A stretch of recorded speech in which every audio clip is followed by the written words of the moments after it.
Okay, now that we've figured out how to calculate an object's velocity if it's moving in one dimension, what I want to do is start applying the concept of velocity to an important type of motion that's called uniform motion.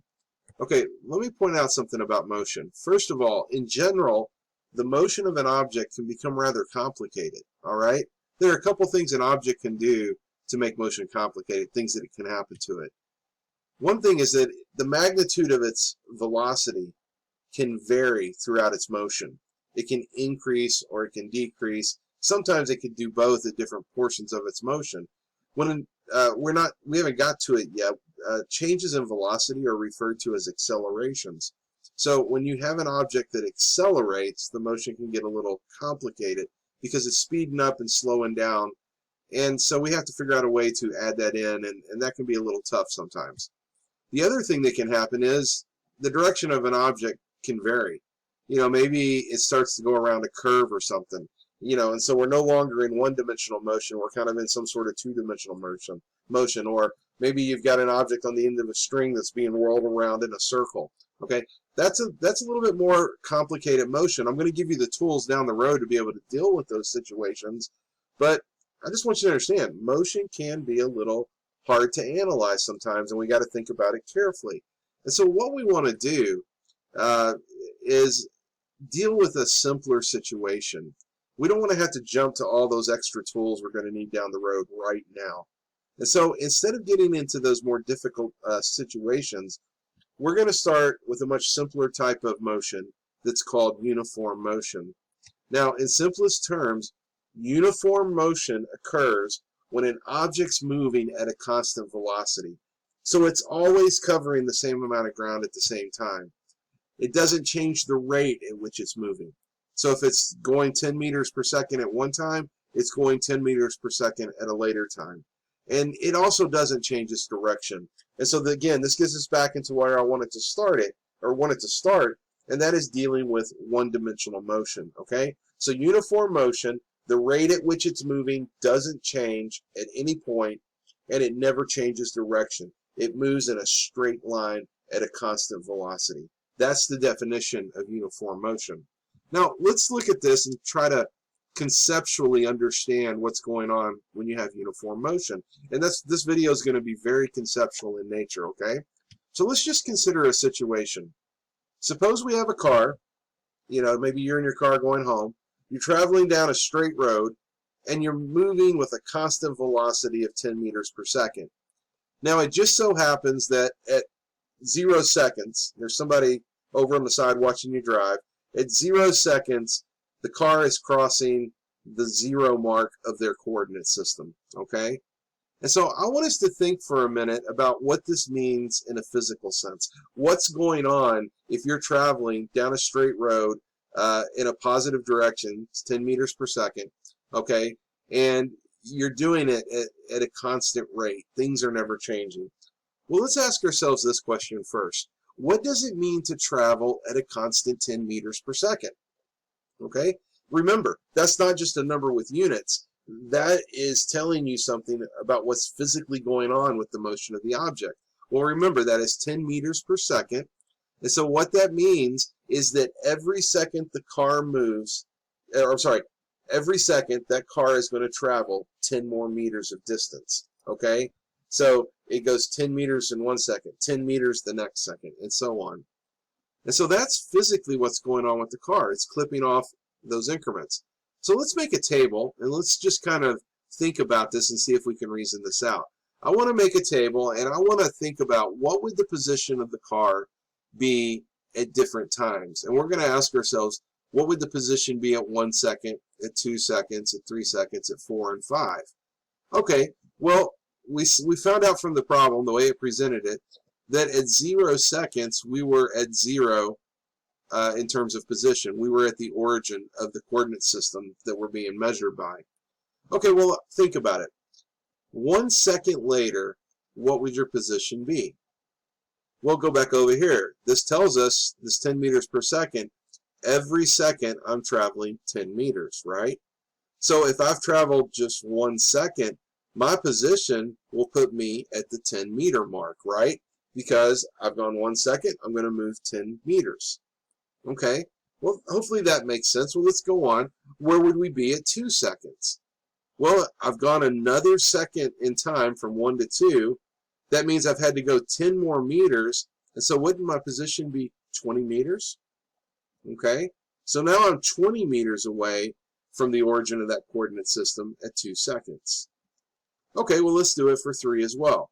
3, I'm going to go, I have another second of time, so I'm going to get another 10 meters in my distance away from the origin, and so I would be at 30. And hopefully you can follow this and see that what's going to happen is at 4, I'm going to be at 40 meters, and at 5, I'm going to be at 50 meters. Okay, so there's a table that kind of helps us see how things are going to move and how position is going to change over time if we're moving with this constant velocity of 10 meters per second. Now, the important thing to notice here is that when an object's moving at a constant velocity, the total distance it travels increases by the same amount during equal amounts of time. Did you notice? Every time, not surprisingly, we jumped up 10 more meters. Okay? And that is really kind of the textbook definition of what's going on with uniform motion, is that we travel equal amounts in equal amounts of time. Okay? So that's what's going on numerically. Now, one of the things that we like to do is develop tools that can help us analyze motion. Okay? So we would like to, one of those tools that we use on a fairly regular basis is graphs. Graphs can be very powerful tools to help us understand what is going on with the motion of an object.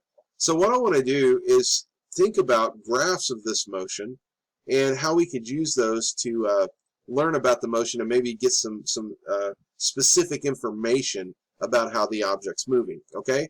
So let's go over here and let's look first at a graph of the velocity versus time. So I made this graph and think about what's going on. Okay? The velocity of the car never changed. So it's always going 10 meters per second at every time I measure, right? So it started out at 10 meters per second. I've got that right here. At 1 second, it was still going 10 meters per second. So it's there. At 2 seconds, it's still going 10 meters per second, and so on. 3, it's 10. 4 seconds, it's 10 meters per second. 5 seconds, it's 10 meters per second. And so what I get is my graph of the velocity of the car versus time. It looks pretty flat. In fact, if I put a line to define that graph, it would look like that. Okay? And so when we have uniform motion, and we make a graph of how the velocity is varying with respect to time, that's what this graph is showing us, we get a flat horizontal line. And that is one of the hallmarks of uniform motion. If you have a graph of velocity versus time for an object, okay, and you're looking at a graph and it's a flat line, that means that velocity was uniform motion. The velocity never changed throughout the motion of the object. Now, that's the velocity versus time for uniform motion. It's going to be a horizontal line. All right? Well, let's look at the position versus time. So what I did is I made a graph, and I took all that data from the table that we had on the last slide, and I just put it on a graph. On my y-axis, I have my position, and on my x-axis, I have my time. By the way, I'm trying to show you here as well, these are the qualities of a good graph. A title, the axes are labeled, and the units are indicated. When we get the formal lab reports and you put graphs in, I want to see all that stuff. So that's just an aside there. But this is a graph of position versus time. It's showing me how my position with respect to the origin is changing as time ticks off. And so I just put in my values. Remember from the table, 1 second was 10 meters for my position. At 2 seconds, I was at 20 meters. At 3 seconds, I was at 30, and so on. Okay? Well, I want you to notice something about that. If you were going to draw in some sort of graph to fit that data, what would it look like? Well, it's going to look like a straight line again. In fact, I could draw it in right there, right? So when I have a position versus time graph, okay, for uniform motion, what I find is that the graph is going to be a sloped straight line, okay? That's always the case. if you have uniform motion going on, then when you graph that object's position versus time, you're always going to get a straight line, usually with a slope, okay? There's always going to be a slope to it, just about all the time, except in one special case that we'll look at here in just a minute, okay? But those are the way the graphs for uniform motion look. Velocity versus time is a horizontal line. Position versus time is a sloped straight line, okay? Now, one of the things that I want to look at is, since we have a slope here, let's ask ourselves the question, does that slope have any significance to physically what's going on? Okay? Well, let's take a couple points on the line, and let's calculate a slope. And I'm not going to choose the points that I use to create the graph. I'm going to get my slope, I want to choose points that are on the line I drew in. Same way in lab. If you get a best fit line, you don't use your data points to get the slope. You use the line that you best fit with. So I'm going to choose a point that's about 1.5 seconds right here in the middle. And I notice when I read over that corresponds to 15 meters. It's got me in the middle of both directions. Okay? So my x value down here is 1.5 seconds. And my y value is going to be 15 meters. All right? So there's one point. Now I chose another point up towards the top of my line. And again, I chose kind of in the middle. So at 4.5 seconds, I can read over. That puts me in the middle here. And so that's going to be 45 seconds, or 45 meters, okay? So my x-coordinate is 4.5 seconds. My y-coordinate is 45 meters. Now, I want to find the slope. Well, slope, hopefully you know how to do slope. Go back to high school algebra. Slope is the rise over the run, right? And so I need to take the difference in my y values and divide it by the difference in my x values. So when I do that, I get 45 minus 15 in the top. That's my rise. Okay? And then I get 4.5 minus 1.5 in the bottom. That's my run. And when I calculate that out, look at what I get. 10 meters per second. Now, that number should be familiar to you, right? Because what was the velocity of our car? It was 10 meters per second. And so here's what we learned from this simple little illustration here. It's that the slope of a position time graph is going to give you the velocity of the object, okay? We got a positive 10 meters per second. That is the velocity of that car. And that's always true. Even for motion that's accelerated, we're going to find out later on, the velocity at any point is going to be the slope of the tangent line at that point, okay?